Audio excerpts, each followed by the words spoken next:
Assalamualaikum warahmatullahi wabarakatuh. Salam guru penggerak. Halo Ibu Bapak guru hebat. Saya Musawira Lestari SPD MPD, calon guru penggerak angkatan 8 Kabupaten Kolaka. Pada kesempatan kali ini, saya akan menampilkan sebuah video tentang demonstrasi kontekstual pada modul 1.1, yaitu komik video animasi tentang pemikiran Ki Hajar Dewantara. Selamat menyaksikan. Anak-anak, jangan lupa ya, sebelum tanggal 29, kalian sudah harus mengumpulkan tugas tentang introduce yourself. Kalau ada masalah, boleh kalian komunikasikan dengan ibu ya. Mem, apakah kami boleh mengerjakannya dalam bentuk video atau audio? Tentu saja boleh. Kalian boleh memperkenalkan diri kalian dalam bahasa Inggris menggunakan video, audio, ataupun bentuk lain yang kalian sukai. Wah, luar biasa. Saya akan menggunakan aplikasi Canva untuk memperkenalkan diri saya. Good job. Silahkan berinovasi dan berkreasi sesuai dengan kemampuan dan kebutuhan kalian ya. Baik, Ma'am. Terima kasih banyak atas informasinya ya. Kami akan segera menyampaikannya kepada teman-teman kami. Ibu Mus, saya galau nih.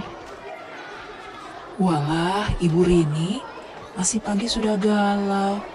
Ada apa, Bu? Ada yang bisa saya bantu? Gini Bu Mus, beberapa anak meminta untuk membuat tugas observasinya dalam bentuk video dokumenter. Namun, ada juga yang ingin membuat dalam bentuk infografis. Sementara yang lainnya meminta untuk membuat dalam bentuk laporan tertulis saja. Saya jadi pusing. Oh, itu masalahnya. Tidak usah pusing, Bu Rini. Baik, jadi begini. Ibu Bapak guru hebat, masalah yang dihadapi Ibu Rini mungkin pula sering kita temui di satuan pendidikan kita masing-masing. Lantas, apa yang harus kita lakukan sebagai seorang pendidik? Salah satu pernyataan Ki Hajar Dewantara yang sesuai dengan konsep pemikiran pendidikan yang berpihak pada murid, yaitu bahwa dasar pendidikan anak berhubungan dengan kodrat alam dan kodrat zaman. Peserta didik dilahirkan dengan kodrat alam yang berbeda-beda. Ada yang tinggal di perkotaan, pedesaan, daerah pertanian, daerah pesisir, dan lain sebagainya. Sebagai pendidik, kita harus memandang murid sebagai bagian yang tidak terpisahkan dari lingkungannya. Proses tumbuh kembang murid tentunya banyak bergantung dari lingkungan tempat dia berada. Seorang anak yang hidup dan tinggal di daerah pertanian, maka ia menjadi bagian dari alam masyarakat lingkungan pertanian. Oleh sebab itu, pendidik sebaiknya dapat menuntun murid untuk menemukan konteks pembelajaran yang relevan terhadap dirinya sendiri dan lingkungan di mana tempat ia berada. Begitu pula dengan kodrat zaman. Perubahan zaman yang begitu pesat mengharuskan kita sebagai pendidik untuk ikut beradaptasi demi murid-murid kita. Jangan sampai cara kita menuntun peserta didik tidak sesuai dengan kodrat zamannya. Ibu Bapak guru hebat, saat ini kita sedang berada di era Society 5.0, di mana teknologi berkembang dengan begitu pesatnya. Kalau zaman dahulu, sumber belajar hanyalah guru dan buku. Namun saat ini, murid-murid kita sangat fasih berselancar di internet. Berbagai sumber belajar sangat mudah mereka akses. Oleh karena itu, sebagai pendidik, kita pun wajib menyesuaikan kegiatan pembelajaran yang tidak hanya sesuai dengan kodrat alam, tetapi juga harus sesuai dengan kodrat zamannya. Ibu Bapak guru, sebagai pendidik, tidak jarang kita menemui tantangan-tantangan dalam menerapkan proses pembelajaran yang berpihak pada murid. Di antaranya yaitu 1.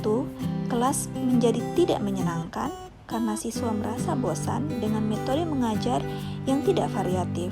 Sebagai contoh, hanya menggunakan metode ceramah semata. Yang kedua, siswa menjadi tidak termotivasi dalam belajar karena tidak tertarik dengan materi pembelajarannya. Yang ketiga, sebagai salah satu dampak dari kemajuan teknologi, siswa lebih tertarik menggunakan gadget untuk mencari materi pembelajaran yang sesuai dengan kebutuhan mereka. Lantas, apakah kita mampu menjawab berbagai tantangan yang kita hadapi dalam menuntun peserta didik untuk mencapai keselamatan dan kebahagiaan setinggi-tingginya? Ibu bapak, berikut beberapa alternatif solusi yang dapat kita gunakan untuk menjawab tantangan-tantangan tersebut. Di antaranya adalah sebagai berikut. Yang pertama, menggunakan metode mengajar yang bervariasi dalam mengajar sesuai dengan kebutuhan peserta didik. Salah satu metode yang dipercaya saat ini yang dapat meningkatkan kemampuan berpikir kritis peserta didik adalah metode inquiry. Yang kedua, menggunakan materi pembelajaran yang autentik, yaitu materi pembelajaran yang sesuai dan dekat dengan kehidupan mereka sehari-hari, sehingga memudahkan mereka untuk menginternalisasi materi pembelajaran yang sedang mereka pelajari. Yang ketiga, pendidik meningkatkan kapasitas diri. Pendidik harus mau mengembangkan diri, khususnya dalam hal teknologi dan pedagogik, dengan mengikuti berbagai macam pelatihan atau belajar mandiri melalui berbagai macam aplikasi, platform, atau media pembelajaran seperti YouTube, Canva, TikTok, dan sebagainya. Yang keempat, pendidik harus mampu memetakan serta mampu memahami kebutuhan peserta didik.